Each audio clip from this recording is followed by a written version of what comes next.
Il s'appelle Al-Mokhtar Seyni, c'est un développeur qui a été invité par Google à participer à son congrès sur la technologie à la Silicon Valley. Focus sur cette expérience sur les géants de la tech.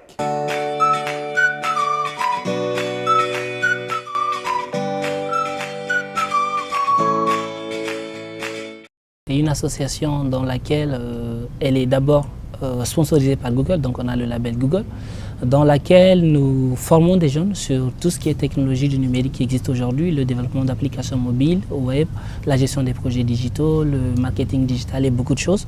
Et nous les accompagnons aussi dans la réalisation de leurs projets.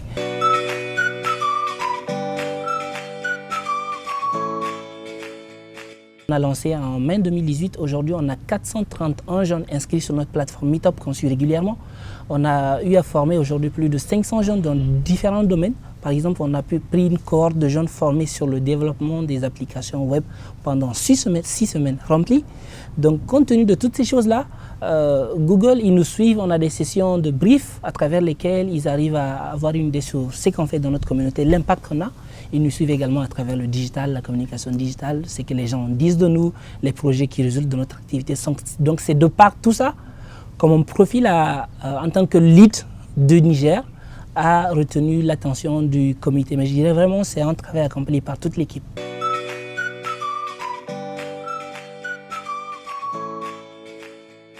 La Silicon Valley, c'est en quelque sorte l'endroit où le monde de demain se crée dans le domaine du digital. Vous avez toutes les technologies que vous pouvez imaginer qui sont travaillées là-bas. Vous rencontrez des gens qui sont issus de différentes entreprises. J'ai eu une première rencontre avec 500 ingénieurs venus de par le monde.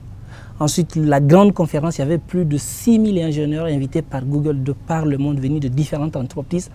Donc vous avez vraiment toute la grande famille du monde numérique réunie avec laquelle vous interagissez. C'est une expérience assez particulière.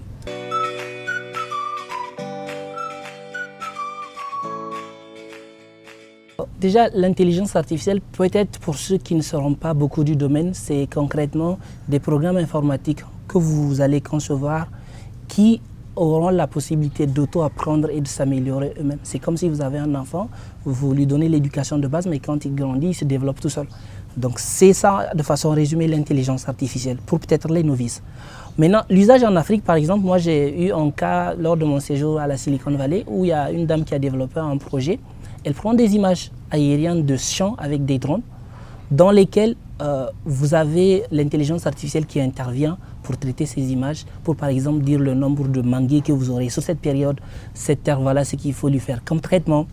Donc ça c'est par exemple un cas concret qui peut être utilisé en Afrique. Parce que pour nos zones, actuellement, on a souvent des défis qui sont différents des autres pays occidentaux. Donc dans le cas de l'agriculture, c'est une chose qui se fait très bien. Mais aussi dans le cas de la robotique pour certaines structures ici et peut-être dans la santé aussi. Mais celui de l'agriculture est un domaine très intéressant dans lequel ici nous pouvons l'utiliser pour aider souvent certains de nos parents qui n'ont pas les moyens d'avoir une visibilité sur toute leur culture.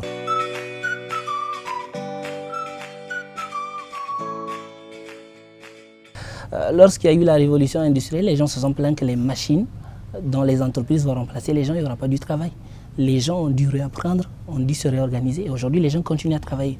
L'intelligence artificielle viendra pour assister l'homme, peut-être pour le compléter, mais pas pour le remplacer. Le programme informatique va faire des calculs, apprendre des choses, prendre des décisions, mais l'originalité humaine, l'inspiration humaine, l'instinct humain, notre faculté de décision et d'auto-adaptation ne sera pas égale à la machine. Donc l'homme aura toujours sa place.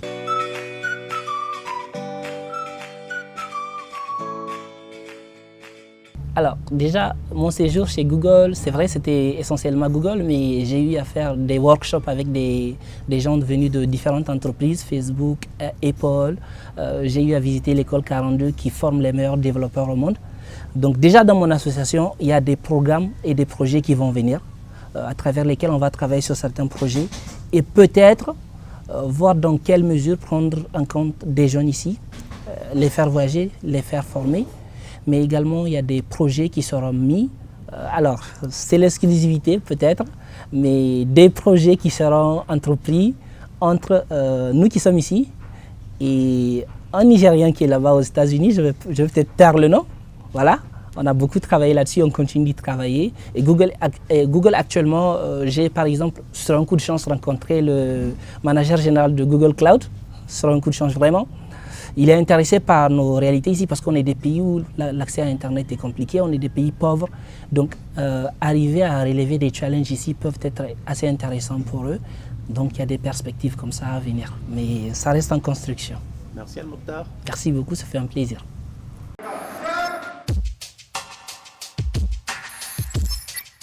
Cette semaine, on va parler du phénomène Game of Thrones.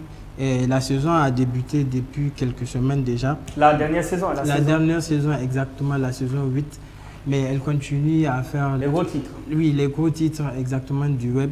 Et cette semaine, on va parler du fameux gobelet oublié à côté de Daenerys Targaryen. Ah, le fameux gobelet Exactement. polémique du net. Exactement. Exactement. Tout le monde parle du gobelet en disant que c'est soit un placement de produit. Personne ne parle de même moite contre les réalisateurs du film, de la série, autant pour moi. Moi, je dirais par contre que c'est vraiment pas un placement de produit. Comme ils l'ont eu à dire, il faut leur permettre. Il faut croire à ce qu'ils ont dit, c'est vraiment très important. Ok, au début de cette polémique, il est question d'un gobelet Starbucks, c'est ça? Starbucks qui est? Starbucks est une grande chaîne de café en Amérique. Et pratiquement, c'est le café le plus consommé aux États-Unis. Ah, ok. Voilà. Et qui se retrouve sur un plateau de tournage de Game of Thrones. Exactement. Donc, je précise dans quelles conditions, au niveau de l'épisode 4, si je ne me trompe pas bien, 4. un épisode qui se voulait emblématique de la saison, en plein milieu de la série, du tournage, se retrouve le gobelet Starbucks devant l'actrice Emilia Clarke qui joue le rôle de la Reine des Dragons. Oui. C'est bien ça, sans vouloir spoiler qui que ce soit. On se demande comment un gobelet de l'ère moderne arrive dans une série qui se veut de l'époque médiévale et fantastique, c'est-à-dire l'époque des dragons, des chevaliers et tout et tout. Voilà. Et ça fait couler beaucoup d'encre sur les réseaux sociaux. Emilia Clarke l'a même dit dans une interview qu'elle a eu à donner. Elle a expliqué que c'était un épisode qui demandait beaucoup d'énergie et qu'ils étaient carrément dans le sombre, dans le noir total parce qu'ils devaient tourner la nuit. C'était vraiment pas facile pour eux de voir les quelques heures. En fait. Okay. On parle déjà aussi de plusieurs millions de pubs générées gratuitement. Oui, oui, tout à fait. Ce placement de produits que moi je dirais, entre guillemets, a ramené à la marque Starbucks plus de 2 milliards de chiffre d'affaires en moins d'une semaine. Ah, on parle d'un sacré... Voilà, si c'est une faute, c'est une sacrée bourde, oui. Ça. Moi, je m'exprime par les réactions de HBO, parce que HBO a eu à faire un tweet, notamment à cet effet, qui disait que, bon, voilà, le tweet est intitulé « Des nouvelles de Winterfell ». Le lac qui apparaît dans l'épisode était une erreur. Daenerys avait commandé une tisane, comme quoi ils veulent dire que même les pros font des erreurs. Il faut aussi mettre sur le coup de la fatigue. Il y avait trop de pression sur les... Difficile à avaler. Voilà, donc avis partagé, jusqu'à présent, ce n'est pas vraiment tranché, qu'on soit pour la version de l'erreur défendue par les producteurs de la série et la chaîne de diffusion HBO, ou qu'on soit pour un placement de produit, celle que je pense est la plus soutenue par les internautes. C'est pas tranché.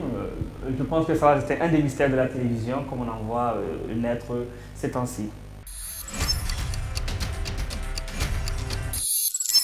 En 2019, un autre rapport, cette fois-ci publié par Alliance for Affordable Internet, donnerait le Niger et le Sénégal en première position des pays d'Afrique de l'Ouest où l'Internet coûterait le moins cher.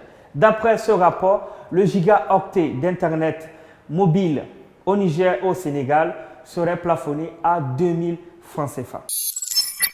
Comme nous le voyons sur cette étude publiée par Jeune Afrique, sur la couverture 4G en 2017 sur le continent noir, le Rwanda arrive en première position avec 95% de sa population ayant accès à la 4G, suivi de près par l'Afrique du Sud, 80%. Le tableau est fermé par l'Ouganda, 7%, et la Tanzanie, 11%. L'Afrique de l'Ouest est représentée par le Nigeria avec 13% de sa population et le Ghana avec 33% de sa population ayant accès à la 4G.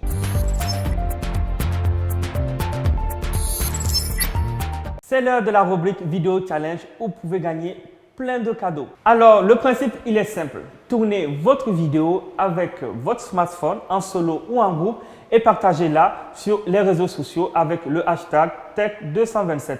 N'oubliez surtout pas de nous l'envoyer sur notre WhatsApp avec le numéro qui s'affiche à l'écran, le 99 56 13 13. Les vidéos à produire doivent être courtes et peuvent être de l'humour, des parodies de films, de publicités, de séries, des vidéos insolites ou des imitations de voix.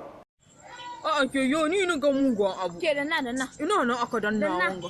Ina. Ke ni gani na kai tana danna nan kasa. Ke Rakido. Rakido.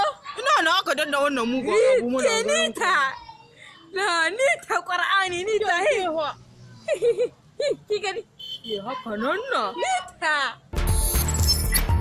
Comment t'as proposé un octogone sans règle? C'est quand tu veux, frère. Mais t'as parlé, j'ai parlé, j'assume. On attend la date, l'heure, le jour, sans arbitre, octogone, et je veux niquer tes morts et tes cercueils, ça fait.